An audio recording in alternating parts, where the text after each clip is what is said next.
Bismillahirrahmanirrahim. Assalamualaikum warahmatullahi wabarakatuh. Innal hamdalillah nahmaduhu wa nasta'inuhu wa nastaghfiruh wa na'udzu billahi min shururi anfusina wa min sayyiati a'malina may yahdihillahu fala mudhillalah wa may yudlilhu fala hadiyalah. Asyhadu an la ilaha illallah wa asyhadu anna Muhammadan abduhu wa rasuluh. Allahumma salli ala sayyidina Muhammad wa ala alihi wa sahbihi wa barik wa sallim. Amma ba'd. Alhamdulillah, bersyukur pada Allah Subhanahu Wa Taala. Pada kali ini, dalam video ini kita akan sama-sama cuba mengambil masa bersama-sama bertadabbur dengan surah Maryam. Jadi, insya-Allah matlamat kita daripada program ataupun video ini daripada tadabbur surah Maryam, kita ingin sama-sama membaca surah Maryam ini sehingga betul bacaan kita. InsyaAllah kita baca surah Maryam ini sehingga kita faham makna yang terkandung di dalam surah Maryam, dan kita membaca surah Maryam sehingga kita mampu mengamalkan isi kandungannya, pengajarannya, peringatan-peringatan yang terkandung di dalamnya. Jadi inilah tujuan kita menjalankan program kita tadabbur terhadap mana-mana ayat atau mana-mana surah di dalam Al-Quran. Kita tidak akan lari daripada tiga tujuan ini. Walaupun ketiga-tiganya bermula dengan membaca, maka kita membaca Al-Quran ini, membaca ayatnya, membaca surahnya dengan tadabbur, dengan tujuan kita ingin mendapatkan yang pertama bacaan yang betul, kefahaman yang betul dan amalan yang betul. Jadi insya-Allah untuk uh, meneruskan perkongsian kita kali ini, kita akan sama-sama membongkar, cuba memahami apa yang kita sepatutnya tahu dan kenal daripada surah Maryam. Jadi surah ini adalah surah yang terdiri daripada 98 ayat. Jadi kita semua maklum bahawa Al-Quran adalah himpunan 6,236 ayat. Maka untuk surah ini kita hanya berhadapan dengan 98 ayat sahaja.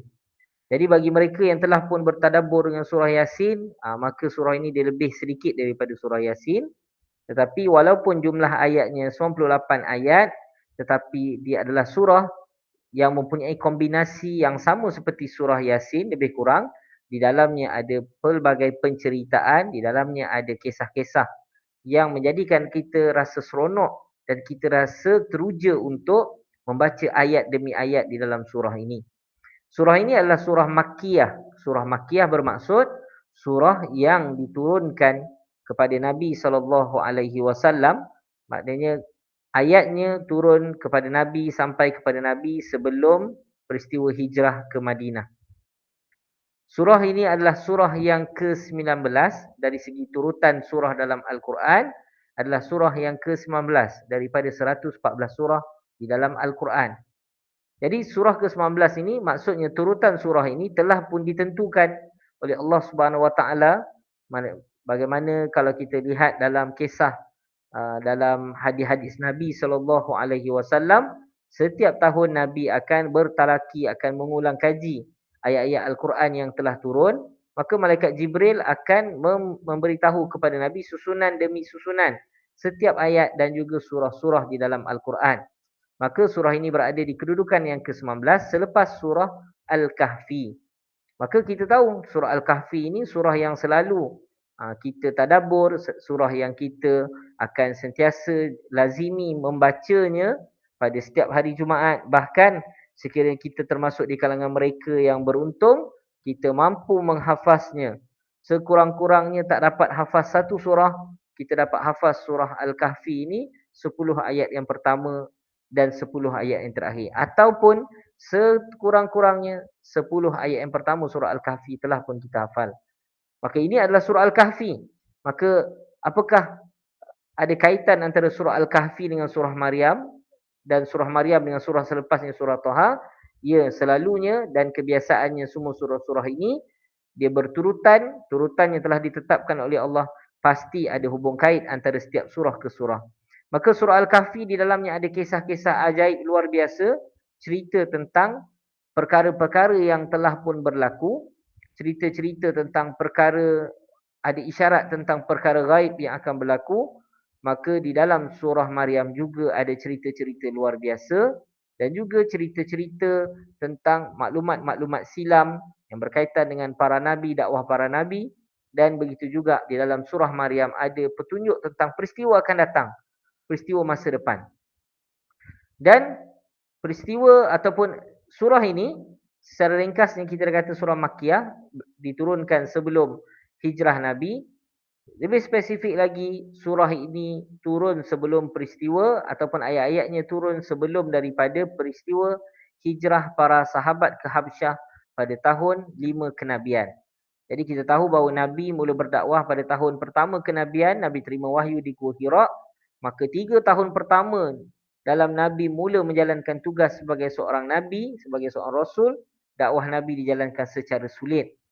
Dan dalam tempoh tersebut, dalam 3 tahun pertama hampir 50 orang yang memeluk Islam, yang menjadi pengikut Nabi Muhammad sallallahu alaihi wasallam. Yang bukan saja terdiri daripada kalangan hamba orang miskin, bahkan yang ramainya adalah di kalangan mereka-mereka, ada yang di kalangan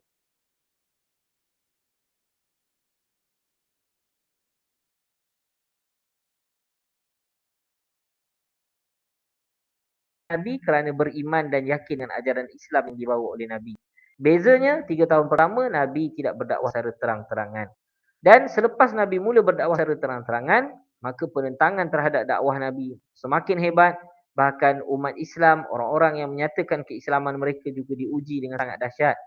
Maka pada saat itu turunlah surah ini dan tidak berapa lama kemudian ada di kalangan para sahabat pada tahun 5 kenabian mereka diizinkan untuk hijrah ke Habsyah. Habsyah ini satu negeri yang terletak di benua Afrika bersebelahan dengan semenanjung tanah Arab, perlu merentas lautan untuk sampai ke negara Ethiopia yang dulunya dikenali sebagai negara Habsyah, dipimpin oleh Raja Najasyi, seorang raja yang beragama Kristian tetapi mempunyai sifat keadilan yang hebat dan luar biasa. Maka pada zaman dahulu, orang-orang Arab Quraisy, mereka berdagang, berniaga, membawa hasil barang-barang mereka daripada kota Mekah, mereka pergi ke Yaman pada musim sejuk, pada cuaca sejuk, dan mereka akan pergi ke negara-negara di utara di Syam pada ketika cuaca panas, dan mereka juga berdagang, merentas lautan pergi ke arah negara Ethiopia. Jadi ini antara kawasan-kawasan perdagangan bagi masyarakat Quraisy yang memang terkenal sebagai pedagang. Maka Nabi SAW memilih Habsyah kerana faktor rajanya dan juga kerana ini adalah antara peluang untuk Nabi menyebarkan dakwah Islam keluar. Jadi para sahabat yang pergi dalam peristiwa hijrah ke Habsyah juga adalah di kalangan mereka-mereka yang mewakili Islam yang boleh membawa mesej Islam keluar dari kota Mekah. Jadi pada ketika itu, dalam peristiwa hijrah ke Habsyah berlaku peristiwa yang menunjukkan bahawa surah ini memang turun sebelum peristiwa hijrah tersebut. Kerana dalam peristiwa ini, tak kala pihak Quraisy menghantar wakil untuk meminta Raja Najasyi pulangkan semula orang-orang Islam yang telah pun sampai ke Ethiopia, yang sampai ke Habsyah. Raja Najasyi enggan bertindak melainkan mendengar sendiri hujah dari wakil orang Islam. Dan pada ketika itu wakil orang Islam adalah sepupu Nabi, ketuanya yang menjadi juru cakapnya adalah sepupu Nabi yang bernama Ja'far bin Abi Talib. Maka Ja'far telah bersuara menjelaskan tentang Islam, dan apabila dituduh orang Islam ini menghina agama Kristian, menghina Nabi Isa, maka pada saat itu Ja'far telah membacakan ayat dari surah Maryam ini di hadapan Raja Najasyi. Jadi itu adalah satu cerita yang lain yang kita takkan ceritakan di sini, tapi sekiranya ada peluang dalam tadabbur secara ayat demi ayat, insya-Allah cerita ini akan dihuraikan. Maka surah ini juga ada kaitan dengan surah Al-Kahfi seperti kita nyatakan tadi. Ada kaitan dari sudut isi-isinya, fokusnya, dan surah ini termasuk dalam surah-surah yang bermula dengan huruf. Apa maksud bermula dengan huruf? Dia adalah surah yang salah satu ayatnya adalah huruf. Huruf yang seperti mana kita tahu, kita baca surah Al-Baqarah, kita bermula dengan Alif Lam Mim. Ada 3 huruf di sana, itu huruf alif, huruf lam dan huruf mim. Begitu juga dalam surah Maryam ini, Dia adalah surah yang bermula dengan huruf. Ada 5 huruf yang mendahului ayat dalam surah Maryam ini. Jadi kenapa surah ini bermula dengan huruf? Kenapa mesti huruf? Ibaratnya macam kita membaca buku cerita, membaca buku teks dan sebagainya dalam bahasa Melayu dengan tulisan Rumi. Tiba-tiba pada permulaan bab yang pertama sekali, di permulaan ayat pertama bab tersebut, tiba-tiba dia tuliskan YDZ. Tiba-tiba je YDZ. Dah kenapa YDZ? Kita tahu YDZ itu huruf. Kita nak bunyikan pun tak dapat. Maka begitulah dengan huruf Al-Quran ini diletakkan di awal-awal ayat, sedangkan bahasa Arab ni bahasa yang boleh dibaca. Tapi diletakkan huruf dan dibaca huruf-hurufnya. Ibarat macam kita baca huruf tadilah, YDZ, maka bahasa Arabnya Alif Lam Mim. Dibaca huruf di hadapan ayat-ayat. Maka kenapa tak dijadikan ayat terus? Kenapa mesti mula dengan huruf?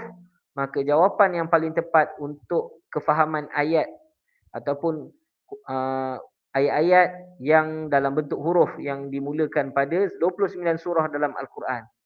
Tak banyak, 29 surah. Dari 114 surah, 29 surah, iaitu hampir 1/4 daripada surah Al-Quran, dia bermula dengan huruf-huruf yang seperti ini. Jadi kenapa bermula dengan huruf? InsyaAllah kita akan huraikan nanti. Okey, kita pergi kepada berapakah surah yang bermula dengan huruf? Kita dah sebut tadi 29 surah. Inilah nama-nama surahnya. Jadi pada paparan di skrin ini kita dapati ada surah Al-Baqarah, surah Ali Imran, surah Al-A'raf. Ini semua nombor-nombor surahnya. Surah yang kedua, surah ketiga, surah ketujuh. Kita jumpa dalam ni surah Maryam, surah yang ke-19. Kemudian kita ada surah Taha juga bermula dengan huruf. Kita ada surah Yasin yang bermula dengan huruf. Kita ada surah seterusnya surah Qaf yang juga bermula dengan huruf Qaf. Jadi ini semua adalah senarai surah-surah yang bermula dengan huruf. Dan kalau kita dapati, kita lihat surah dalam Al-Quran ada 114 surah. Tetapi semua surah-surah yang bermula dengan huruf tu terhenti sampai setakat surah yang ke-68. 69 sehingga 114 surah-surah bermula dengan ayat-ayat yang biasa. Tidak ada lagi surah yang bermula dengan huruf. Tidak ada lagi surah yang bermula dengan huruf-huruf muqatta'ah, huruf-huruf yang terpisah-pisah ini. Jadi kenapa Al-Quran memulakan ayat-ayat dalam surah dengan huruf-huruf terputus ini? Jawapan yang paling jelas dan paling utama yang perlu kita faham ialah Allah SWT yang maha tahu dan lebih tahu kenapa dimulakan dengan huruf-huruf. Wallahu ta'ala a'lam. Allah saja yang lebih tahu sebab-sebabnya. Tetapi sebagai orang yang mengkaji Al-Quran, maka antara pandangan-pandangan yang dinyatakan para ulama' ialah antaranya ada di kalangan mereka berpandangan bermulanya surah-surah ini dengan huruf Al-Quran kerana selepas daripada huruf-huruf tersebut biasanya ada cerita-cerita yang luar biasa yang menggemparkan. Sama ada berkaitan Al-Quran, yang berkaitan dengan kebenaran-kebenaran dakwah yang dibawa oleh para nabi, yang berkaitan dengan isi-isi cerita yang sangat luar biasa, maka biasanya akan dimulakan dengan penegasan bermula dengan huruf. Dan kenapa mesti huruf?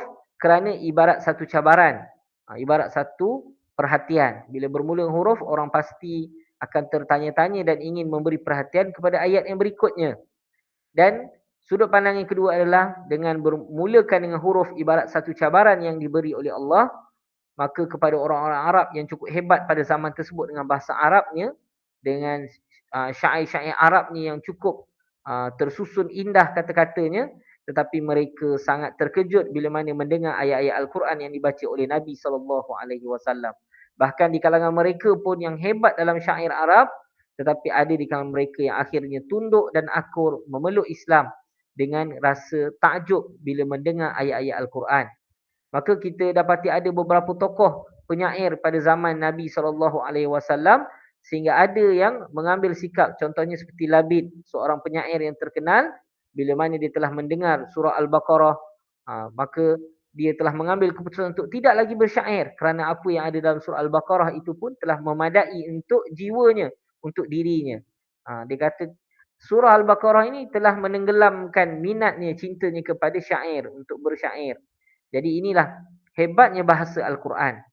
Tetapi bila Al-Quran dimulakan dengan huruf, ibarat Al-Quran sedang bercakap kepada orang-orang yang hebat dengan bahasa Arab, Kalau kamu rasa kamu betul, cuba datangkan Al-Quran yang seperti ini. Yang mana senang je, dia ibarat huruf-huruf yang bersusun seperti alif, lam dan mim. Kalau dalam surah Maryam ni dia hanyalah huruf kaf, ha, ya, ain, sad. Buat je lah, susunlah huruf-huruf tu. Buatlah macam Quran ni kalau kamu dapat. Dan hakikatnya tidak ada siapa pun yang mampu mendatangkan Al-Quran seperti mana yang Allah SWT datangkan ini. Jadi ini cabaran yang Allah beri, dan cabaran ini tak ada siapa yang mampu sambut sehingga ke saat ini. Dan sehingga hari kiamat takkan ada manusia yang mampu menyaingi mukjizat Al-Quran. Jadi kalau kita lihat setiap surah-surah ini dia bermula dengan 29 surah ini, dia bermula dengan ada yang alif lam mim sad, alif lam ra, alif lam mim ra. Surah Maryam antara susunan huruf-hurufnya yang banyak kaf ha ya ain sad. Dalam satu susunan kaf ha ya ain sad. Ini bagi surah Maryam. Ada yang dengan dua huruf taha, ta sin mim, ta sin. Ada juga yang dengan hamim sad, yasin, hamim ain sin qaf, dan seumpamanya. Maka inilah huruf-huruf yang dimulakan di hadapan surah-surah Al-Quran yang berjumlah sebanyak 29 surah. Jadi surah Maryam yang kita ingin bincangkan, kita ingin tadabbur secara ringkas hari ini adalah termasuk dalam 29 surah tersebut. Maka untuk ringkasan tadabbur hari ini, untuk video ini, di dalam surah Maryam, dia bukan sahaja menceritakan tentang Maryam. Kita tahu namanya Maryam. Maryam ini merujuk kepada, seperti yang kita semua sedia maklum, dia nama perempuan. Siapakah perempuan ini? Dan kita tahu ini adalah nama yang sangat terkenal, sangat masyhur, merujuk kepada ibu Nabi Isa alaihi salam. Dan Maryam ini dalam sebutan bahasa Inggeris atau bagi orang Kristian mereka menyebut sebagai Mary. Dan bagi Nabi Isa sendiri, anak kepada Maryam, dipanggil sebagai Jesus. Ataupun dengan macam-macam gelaran bagi pengikut Kristian mengikut kepada tempat mereka. Cuma yang popularnya ialah Jesus. Jadi Jesus ini merujuk kepada nama Nabi Isa alaihissalam. Jadi kita bagi orang Islam, walaupun kita sebut nama Nabi Isa mengikut kepada Al-Quran, mengikut kepada hadis Nabi, tetapi kita juga tidak menafikan bahawa nama yang disebut dalam kitab mereka, kitab-kitab mereka dalam versi bahasa Inggeris, mereka menyebut dengan Jesus. Tetapi kita, walaupun kita sebut perkataan Jesus, kita akui bahawa Jesus itu adalah nama bagi Nabi Isa, tapi tidak bermakna kita mengikut semua versi kefahaman mereka terhadap Nabi Isa alaihissalam. Yang mana kefahaman-kefahaman mereka sangat melampau dan menyeleweng sehingga ke tahap mengatakan Nabi Isa itu Tuhan atau Nabi Isa itu anak Tuhan dan seumpamanya. Jadi dalam surah ini rupa-rupanya walaupun surahnya disebut nama Maryam ibu Nabi Isa alaihissalam, tetapi di dalam surah ini rupa-rupanya ada 12 nama Nabi yang turut disebut dan dinyatakan bersama-sama di dalam surah ini. Maka para ulama menyatakan inilah antara kemuliaan Maryam. Maka walaupun surah menceritakan tentang Maryam di beberapa ayat selepas awal cerita surah ini dan menceritakan fokusnya sekitar tentang Maryam, tetapi disebut bersama dalam surah ini kisah-kisah ataupun perkara-perkara yang berkait secara langsung dan tidak langsung dengan 12 nabi-nabi ini. Jadi ini adalah satu bentuk kemuliaan dan satu bentuk pengiktirafan terhadap Maryam ibu Nabi Isa alaihissalam yang bukan nabi, tiada perempuan yang menjadi nabi, tetapi kedudukannya sebagai seorang yang salihah, seorang yang abidah, seorang yang baik, seorang yang menjaga agama ini diakui oleh Allah Subhanahu Wa Taala dengan meletakkan namanya pada surah ini dengan menjadikan ceritanya sama dengan cerita nabi-nabi yang lain. Maka dalam surah ini ada kisah Nabi Zakaria yang juga merupakan yang pangkatnya pangkat pakcik kepada Maryam. Ada kisah tentang Nabi Yahya, Nabi Ismail, Nabi Isa, Nabi Ishak dan Yaqub, Nabi Adam, Idris dan Nuh, Nabi Musa dan Harun, Nabi Ibrahim. Jadi inilah 12 nabi-nabi yang disebut bersama di dalam surah ini. Okay, kemudian kita dapati dalam surah ini juga antara watak-watak yang kita boleh dapati, sama ada watak individu atau berkumpulan, ada watak ibu Nabi Isa yang merupakan watak utama berdasarkan nama surah ini, iaitu Maryam. Begitu juga ada watak malaikat Jibril yang digambarkan dalam surah ini, bagaimana malaikat Jibril berinteraksi dengan Maryam. Begitu juga dalam surah ini juga ceritakan tentang kaum Maryam. Siapakah kaum Maryam? Kaum Maryam terdiri daripada Bani Israel. Kaum Maryam. Bagaimana sikap kaum Maryam? Kemudian disebut juga dalam ni kaum Nabi Zakaria. Bagaimana sikap kaum Nabi Zakaria? Dia merujuk kepada kaum yang sama tetapi mungkin zaman dan situasi yang berbeza. Maka kita boleh lihat bagaimana respon kaum Maryam terhadap Maryam. Bagaimana keadaan kaum Nabi Zakaria terhadap Nabi Zakaria.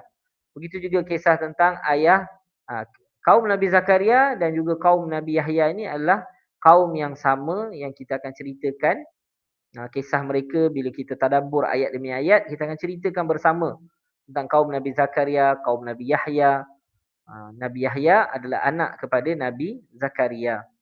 Dan kalau kita lihat di dalam peristiwa Mi'raj Nabi SAW, bila Nabi naik ke langit, di langit pertama Nabi bertemu dengan Nabi Adam, di langit kedua Nabi bertemu dengan Nabi Yahya dan Nabi Isa. Dan Nabi Yahya dan Nabi Isa ini memiliki hubungan kekeluargaan berkait rapat dengan hubungan Nabi Zakaria, ayah Nabi Yahya. Dan Maryam, ibu Nabi Isa alaihissalam merupakan dia adalah pangkat anak buah kepada Nabi Zakaria, anak saudara kepada Nabi Zakaria. Dan kalau kita lihat Nabi Isa alaihissalam yang ditemui Nabi SAW di langit yang kedua, Nabi Isa itu belum lagi mati tetapi sebaliknya diangkat Allah ke langit kerana dia akan diturunkan kembali ke dunia. Diangkat ke langit ketika berusia 32 tahun dan nanti akan kembali semula ke dunia di akhir zaman dengan tugas dan peranannya. Dia tidak membawa ajaran Kristian. Bahkan hampir kebanyakan semua yang dipercayai ajaran Kristian akan dihancurkan oleh Nabi Isa di akhir zaman nanti. Okay, ini semua ni insya-Allah perinciannya bila kita tadabbur ayat demi ayat kita akan cerita dengan teliti.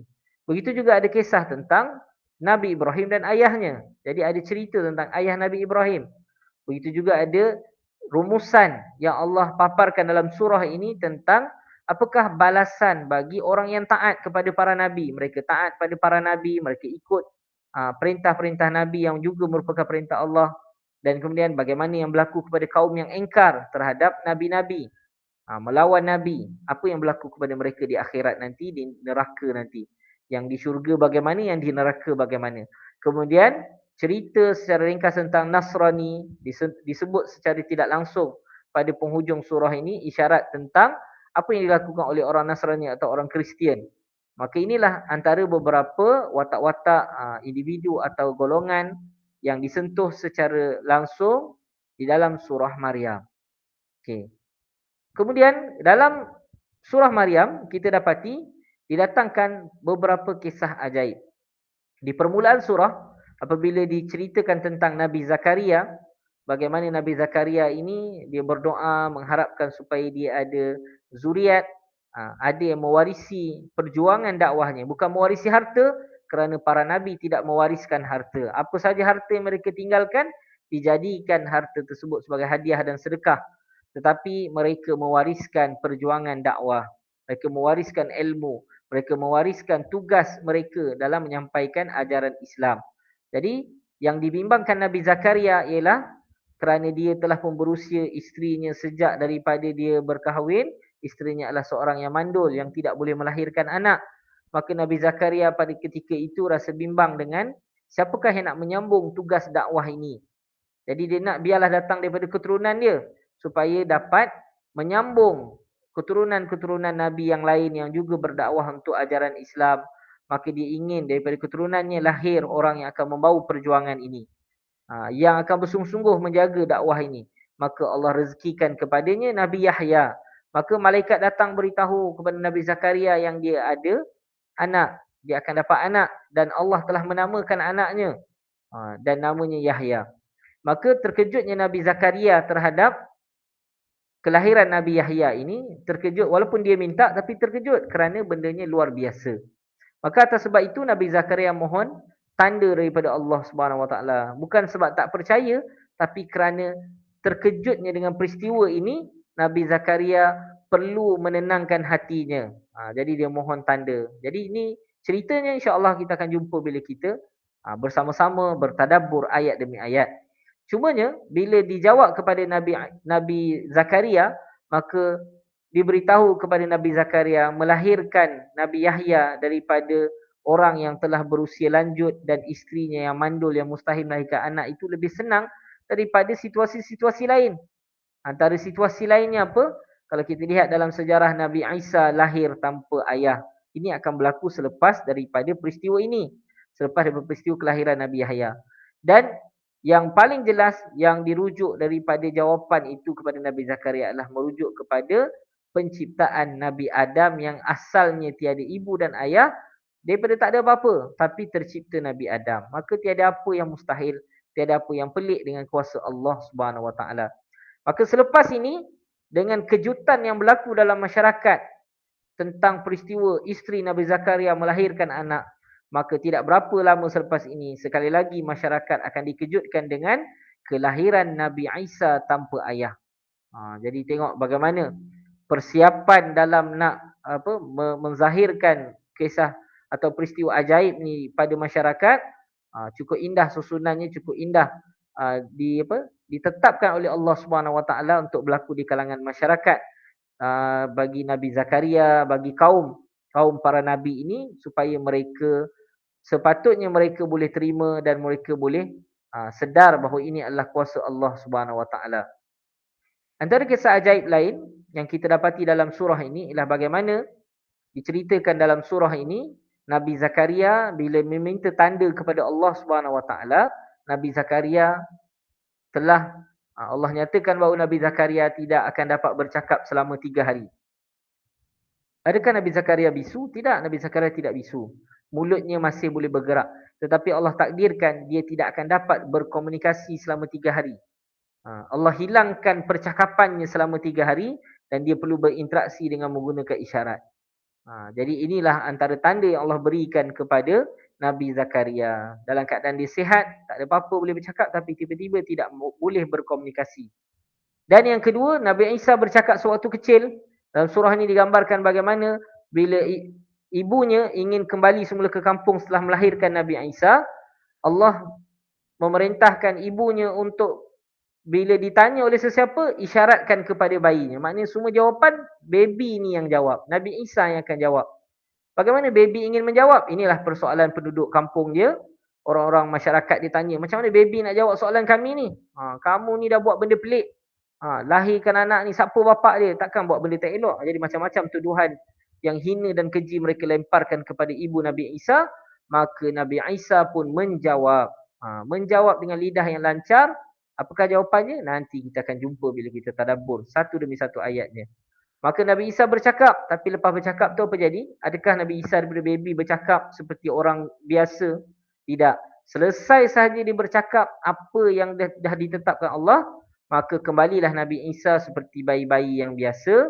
Kembalilah dia membesar seperti biasa, tak bercakap. Sampailah pada waktu yang normal. Dan yang seterusnya kisah ajaib dalam surah Maryam. Bagaimana bila Maryam mengasingkan diri daripada masyarakat bila Sarat mengandung Nabi Isa tadi. Dalam keadaan dia keletihan setelah melahirkan anak. Dia bersandar di pohon kurma. Dan dalam keadaan dia bersandar di pohon kurma tersebut. Dan keadaan kehausannya, penat melahirkan anaknya, dia perlukan tenaga. Maka malaikat memberitahu kepada dia supaya bertenang. Ada sungai yang mengalir dekat dengan dia untuk dia minum air. Kemudian pohon kurma tu sedang berbuah masak. Dia hanya perlu goyangkan saja pokok tersebut. Buah kurma tu akan jatuh. Maka dalam cerita ini pun sebenarnya ada pelbagai kisah ajaib. Kisah tentang Maryam bukan saja disebut dalam surah Maryam. Ada dalam surah lain. Dalam surah lain diceritakan sejarah bagaimana ibu Nabi Isa ini, bagaimana latar belakangnya, hidupnya. Dia seorang yang bagaimana. Dia asalnya, dia adalah seorang yang menjadi ahli ibadah di Baitul Maqdis. Dia menjadi ahli ibadah di dalam rumah Allah di Baitul Maqdis. Di Masjidil Aqsa, di Baitul Maqdis itu, itulah tempat dia beribadah. Bagaimana dia sebagai seorang perempuan boleh beribadah? Ada kisah yang panjang. Bagaimana akhirnya dia menjadi seorang perempuan boleh beribadah di Masjidil Aqsa. Ada bilik yang khas, tempat yang khas, terasing daripada semua orang yang boleh pergi kepada dia, pakcik dia. Bila pakcik dia datang ziarah, tiba-tiba dia dapati ada buah-buahan pada dia. Sedangkan tak ada siapa yang datang hantar makanan melainkan pakcik dia. Yang menjaga kebajikan dia pakcik dan keluarganya. Maka atas sebab itu bila pakcik dia bertanya, daripada mana datang makanan ini? Maka jawab dia, datang daripada Allah Subhanahu Wa Taala. Yang ajaibnya, makanan musim panas yang hanya tumbuh, yang keluar pada musim panas, ada pada Maryam pada waktu musim sejuk. Dan makanan yang hanya keluar pada musim sejuk, boleh ada pada Maryam pada musim panas. Maka ini kelebihan dan kemuliaan yang Allah berikan kepada Maryam. Tetapi bila sampai peristiwa ini, kita lihat bagaimana, kalaulah makanan tu boleh diberi saja kan dah boleh dapat dah. Sebab dalam peristiwa yang tadi, cerita di waktu dia sebelum melahirkan Nabi Isa, makanan tu dah ada pada dia. Tapi yang ini Allah beritahu kepada dia, dia perlu goyangkan pokok tersebut, barulah kurma tu jatuh. Dia kena usaha. Di sebalik ujian tadi, dia masih lagi perlu berikhtiar dan berusaha, baru dia dapat. Kalau ikut logik, ikhtiar tu pun tak logik. Usaha tu pun tak logik. Mana ada orang boleh gegar pokok kurma, boleh dapat buah kurma jatuh.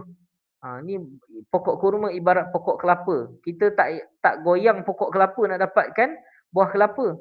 Pencen monyet-monyet yang kita upah panjat pokok kelapa kan. Tapi inilah yang Allah perintahkan, bila digoyangkan pohon kurma tadi, jatuh buah kurma tadi dan dimakan. Jadi di sini menunjuk ada rahmat Allah, belas kasihan dari Allah Subhanahu Wa Taala, dan inilah luar biasanya pertolongan Allah Subhanahu Wa Taala. Kita buat apa yang disuruh, yang lainnya semua Allah akan berikan bantuan. Jadi ikhtiar kita goyang pokok, jatuh tak jatuh tu semua tu ketentuan Allah Subhanahu Wa Taala. Yang penting usaha sedaya upaya. Dan di dalam surah Maryam seperti yang dinyatakan di awal-awal tadi, surah ini juga terbina ayat-ayatnya dalam bentuk ayat penyata. Maknanya ada ayat-ayat dalam bentuk pernyataan. Ada ayatnya dalam bentuk dialog. Ada dialog antara Nabi Ibrahim dengan ayahnya. Kita boleh belajar bagaimana sabarnya Nabi Ibrahim berdakwah, menasihat kepada ayahnya yang tidak beriman dengan Allah Subhanahu Wa Taala. Bahkan ayahnya juga disebut dalam tafsir sebagai penjual patung berhala. Jadi bagaimana sabarnya, bagaimana berusaha bersungguh-sungguhnya dan sopannya Nabi Ibrahim dalam berdialog dengan ayahnya. Begitu juga kisah, diceritakan kisah-kisah, kisah Maryam dalam bentuk cerita, kisah Nabi yang lain dalam bentuk cerita. Maka penceritaan ini meraihkan manusia. Manusia suka pada cerita. Kadang-kadang nak beritahu supaya jangan derhaka pada ibu. Tetapi dia tengok cerita, maknya nasihat, jangan derhaka, dia tak dengar. Tapi dia tengok drama ataupun cerita 2 jam, cerai karama, ataupun filem 2 jam, cerita si tanggang. Dia tengok cerita si tanggang 2 jam menangis-nangis dia. Sebab penuh emosi cerita tu, habis cerita dia pun pergi kat mak-mak, minta maaf mak. Baru dia dapat pengajaran. Jadi kadang-kadang tabiat manusia, untuk mengambil pengajaran dia perlu kepada penceritaan. Maka Allah meraihkan manusia, Allah meraihkan kita, Allah cipta kita, Allah tahu bagaimana keadaan kita. Maka beginilah keadaan surah di dalam Al-Quran, ada yang berisi dengan pelbagai cerita, ada yang dalam bentuk dialog dan ada yang dalam bentuk peristiwa atau penyataan-penyataan. Okay, jadi dalam ini kita lihat topik dalam surah Maryam ini, kalau kita perincikan dalam bentuk topik, kita akan dapati 6 ayat yang pertama surah Maryam dia bermula dengan doa Nabi Zakaria. Yang pastinya ayat pertama bermula dengan huruf kaf ha ya ain sad. Kemudian dimulakan dengan Allah menyebut tentang rahmat Allah kepada Nabi Zakaria, hamba-Nya Nabi Zakaria. Kemudian disambung dengan digambarkan bagaimana bentuk doa Nabi Zakaria. Jadi perincian-perincian ni insya-Allah bila kita pergi satu persatu, insya-Allah kita akan jumpa bagaimana bentuk doa Nabi Zakaria, apa pengajaran yang kita boleh belajar daripada doa Nabi Zakaria, kenapa Nabi Zakaria berdoa dengan lembut. Semua ini dihuraikan oleh para ulama dan insya-Allah banyak pengajaran kita boleh dapat kalau kita dapat memahami peristiwa ataupun memahami cerita di sebalik doa Nabi Zakaria. Yang kedua, apabila doa Nabi Zakaria makbul, dan malaikat menyampaikan bahawa doanya makbul, dia akan dapat anak, nama anaknya. Tapi Nabi Zakaria terkejut. Jadi kenapa terkejut? Kerana terkejut ni sifat manusia. Maka bila Nabi Zakaria minta tanda, Allah nyatakan apakah tanda yang menunjukkan bahawa mukjizat tersebut akan berlaku, peristiwa ajaib anak dia akan dapat anak itu berlaku. Maka selepas daripada cerita tentang tanda kelahiran, maka Terus ayat Quran pergi kepada cerita tentang Nabi Yahya dan sifat-sifatnya. Tak diceritakan bagaimana Nabi Yahya lahir, semua tak diceritakan kerana ada yang lebih penting untuk kita hayati dalam surah ini. Maka terus diceritakan tentang Nabi Yahya. Okey, apakah sifat Nabi Yahya? Nabi Yahya dilantik menjadi rasul sejak daripada usia muda. Ada setengah pendapat ulama tafsir daripada zaman kanak-kanak dia dah memahami tanggungjawabnya sebagai seorang nabi. Pada usia yang awal, usia yang 20-an telah memikul tugas sebagai nabi, menyampaikan dakwah. Jadi ini semua ni cerita tentang Nabi Yahya. Dan dalam kitab tafsir kita akan dapati kisah Nabi Yahya ini, walaupun disebut dalam ayat ni nanti bagaimana Nabi Yahya ni mati, tetapi matinya dalam keadaan memperjuangkan ajaran Islam. Dia menegur pemimpin pada zamannya, kaumnya ini, pemimpinnya seorang yang melanggar peraturan yang telah ditetapkan dan dalam bab yang berkaitan perkahwinan, menyebabkan bila Nabi Yahya tegur, mereka ni rasa dendam dan bermusuh dengan bila Nabi Yahya tegur, mereka bermusuh dengan Nabi Yahya dan membunuh Nabi Yahya. Ini situasi pada zaman dakwah Nabi Yahya dan Nabi Zakaria. Kemudian pada topik yang keempat, beralih kepada ayat 16 hingga 22. Dalam ni diceritakan bagaimana ibu Nabi Isa didatangi Jibril. Kemudian berlakulah dialog antara Maryam dan Jibril. Bila kita nak bincang ayat ni, kita akan bincang bersama dengan ayat-ayat daripada surah yang lain, cerita tentang bagaimana Maryam boleh berada di rumah ibadah, di tempat ibadah. Macam mana Maryam boleh berada beribadah seorang-seorang. Bagaimana akhlaknya, bagaimana sikapnya, bagaimana cara Maryam hidup, digambarkan secara ringkas dalam ayat 16 hingga 22. Sifatnya bagaimana, akhlaknya bagaimana, apa yang dia sebut bila tiba-tiba ditegur oleh malaikat Jibril. Semua itu kalau kita hurai, kita akan dapat belajar betapa hebatnya peribadi Maryam sebagai seorang wanita Islam, sebagai seorang pemudi Islam. Dia seorang yang sangat menjaga agamanya dan akhlaknya. Kemudian masuklah kepada cerita kelahiran Nabi Isa alaihi salam. Bagaimana bila Nabi Isa lahir, maka apakah yang diperintahkan Allah, dalam inilah kisah ajaib yang kita ceritakan tadi. Allah SWT beri bantuan, belas kasihnya kepada Maryam. Bila dia bersandar di pohon kurma, ada air sungai yang mengalir. Kemudian dengan goyangkan pokok dapat buah kurma untuk dia makan. Apakah kepentingan buah kurma kepada ibu mengandung? Ni semua benda-benda yang kita akan belajar dengan lebih teliti bila kita pergi kepada perbahasan ayat 23 hingga 26. Kemudian Maryam dihina. Macam mana orang dulu menghina Maryam? Apa yang mereka sebut bila mereka hina Maryam? Bila mereka tuduh sebelum ini mereka kenal Maryam ni sebagai seorang ahli ibadah. Di kalangan masyarakat Bani Israel, dialah wanita yang menjadi ahli ibadah di masjid yang suci, Masjidil Aqsa. Kemudian tiba-tiba bila berlaku situasi ini, mereka menghina bukan sahaja Maryam, bahkan menyebut nama keturunan Maryam. Kenapa sampai macam tu sekali penghinaan dia? Ada kisahnya, ada sebabnya. Dan kemudian bagaimana Nabi Isa membela ibunya. Maaf. Di dalam peristiwa ini ada jawapan Nabi Isa AS yang cukup panjang lebar dan jelas, memberi gambaran bukan sahaja tentang dakwah Nabi Isa, bahkan memberi kita kefahaman tentang apa tujuan Nabi Isa diutus kepada kaumnya. Jadi inilah benda yang dijawab oleh Nabi Isa, nak menunjukkan kepada masyarakat dia, Maryam yang dihina tadi sebenarnya melahirkan Nabi Isa, seorang Nabi yang telah dipilih oleh Allah SWT di muka bumi ini. Dan Nabi ini nanti yang akan menyampaikan dakwahnya kepada mereka. Jadi ayat 27 hingga 36 ni sangat luas huraiannya, bahkan berkait rapat dengan cerita bagaimana Nabi Isa nanti akan turun di akhir zaman dalam tanda-tanda besar hari kiamat. Salah satunya adalah turunnya Nabi Isa AS. Jadi ini pun berkait rapat dengan peristiwa akhir zaman nanti. Yang seterusnya Allah nyatakan dalam 4 ayat bagaimana mereka ini, golongan Yahudi dan Nasrani, berselisih pendapat tentang Nabi Isa.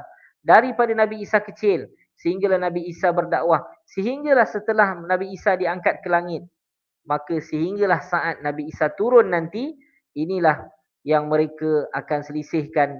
Mereka akan bertembung pendapat tentang Nabi Isa alaihi salam. Kemudian kisah Nabi Ibrahim dan ayahnya. Maka beralihlah peristiwa ini kepada kisah Nabi Ibrahim dan ayah. Kalau kita lihat di awal surah, cerita tentang hubungan ayah dan anak. Kemudian cerita Maryam dan anaknya. Dan sekarang kisah Nabi Ibrahim dan ayahnya. Dan kisah Nabi Ibrahim dan ayahnya didatangkan dalam 10 ayat di dalam gambaran dialog perbualan Nabi Ibrahim dan ayahnya. Cukup indah kisahnya. Kalau kita huraikan kisah Nabi Ibrahim dalam perjalanan hidupnya, kita tengok di awal perjalanan hidupnya bagaimana dakwahnya bermula, bagaimana dia bermula dengan berdialog dengan ayahnya, berdakwah kepada ayahnya sendiri. Maka ini satu kisah yang penting untuk kita faham. InsyaAllah kalau kita cerita kisah Nabi Ibrahim ni, kita akan cerita dengan pelbagai lagi kisah berkaitan dengan perjuangan Nabi Ibrahim alaihissalam yang digelar sebagai yang disebut oleh Nabi sebagai keturunan Nabi. Keturunan Nabi bermula daripada Nabi Ibrahim alaihissalam. Ini sebagai satu tasyrif dan kemuliaan kepada Nabi Ibrahim alaihissalam. Okey. Dan kemudian kisah beberapa Nabi yang lain. Dalam surah ini nanti kita akan jumpa disebut nama-nama Nabi yang lain yang seperti kita dah sebut di awal-awal tadi. Beberapa Nabi, ada 12 Nabi yang disebut. Maka Nabi-Nabi yang lain disebut di dalam ayat 51 hingga 65. Disebut secara ringkas, tetapi apabila Al-Quran menyebut nama, walaupun nama Nabi itu secara ringkas, tanggungjawab kita adalah mengambil cerita Nabi-Nabi tersebut sama ada daripada ayat-ayat Al-Quran yang lain atau hadis yang Nabi sebut. Kemudian kita cuba fahami kenapa Allah perlu nyatakan kisah ini di dalam surah Maryam. Apa relevannya, apa kaitannya, apa agaknya benda penting yang ingin Allah kita ambil pengajaran daripada disebut nama-nama Nabi tersebut dan kisah-kisah yang ringkas yang dinyatakan bersama nama-nama Nabi tadi. Pasti ada pengajaran yang Allah ingin kita hayati. Pada topik yang ke-10, azab bagi yang menentang dan pahala yang bersama dengan Nabi, ini dirumuskan dalam 22 ayat. Cukup panjang, tetapi kita bila baca ayat-ayat ini, kita akan dapat gambarkan terus bagaimana Allah SWT nak tunjuk orang yang mengikut Nabi, dia selamat dan ini ganjaran-ganjarannya. Tapi orang yang melawan Nabi, dia akan mendapat nasib yang cukup buruk dan beginilah balasan-balasannya di neraka. Maka kalau kita betul-betul hayati 22 ayat ni, kita akan rasa seronok kerana mengikut Nabi dan kita akan rasa gerun kerana melawan Nabi. Dan pada topik yang ke-11 ditegaskan dalam 8 ayat Allah tiada anak. Ditegaskan Allah tiada anak, Allah menyangkal tuduhan, dakwaan khususnya golongan Kristian yang menyatakan Nabi Isa adalah anak Allah. Allah gambarkan kemurkaan Allah dalam 8 ayat ini supaya kita juga sedar bahawa Allah SWT sangat murka dengan orang-orang yang menggelarkan pada Allah benda-benda yang tidak sepatutnya, tidak selayaknya bagi zat Allah SWT. Dan yang ke-12, ayat 3 ayat yang terakhir ditegaskan perkara yang berkaitan dengan rahmat Allah SWT. Ini luas huraiannya. Kalau perasan, ayat 96, 97, 98, rahmat ni diulas dengan 3 perkara. Dan sebenarnya perkataan rahmat ni juga telah disebut di awal-awal surah pada ayat kedua pun telah ditekankan tentang rahmat. Di pertengahan surah pun ada disebut tentang rahmat Allah Subhanahu Wa Taala. Maka huraian rahmat ni satu huraian yang sangat luas. InsyaAllah jika ada rezeki dan kesempatan, kita akan sama-sama hayati kisah-kisah yang berkaitan dengan surah Maryam ini secara lebih terperinci, juga nama-nama Nabi yang lain. Begitu juga dengan kisah Nabi Isa AS, anak kepada Maryam. Yang mana kisahnya kita boleh kaitkan dengan peristiwa akhir zaman nanti. Secara ringkasnya, peristiwa akhir zaman tentang Nabi Isa ini peristiwa yang penting yang patut kita sebagai umat Islam tahu, ambil tahu dan faham. Jadi insyaAllah, jadi semua akan dikongsi sekiranya kita mampu sama-sama bertadabbur daripada ayat yang pertama sehingga ayat 98. Kita juga akan sama-sama mengenali tentang kepribadian Nabi Isa, perjuangan Nabi Isa semasa hidupnya dulu, dan kemudian apa yang akan Nabi Isa lakukan seperti mana yang Nabi perincikan dalam hadis-hadis di akhir zaman nanti. Jadi ini sahaja daripada saya untuk kali ini. Ini adalah sekadar ringkasan paparan daripada slide yang berkaitan dengan Nabi Isa, tanda-tanda besar hari kiamat, antaranya ialah dengan turunnya Nabi Isa alaihissalam.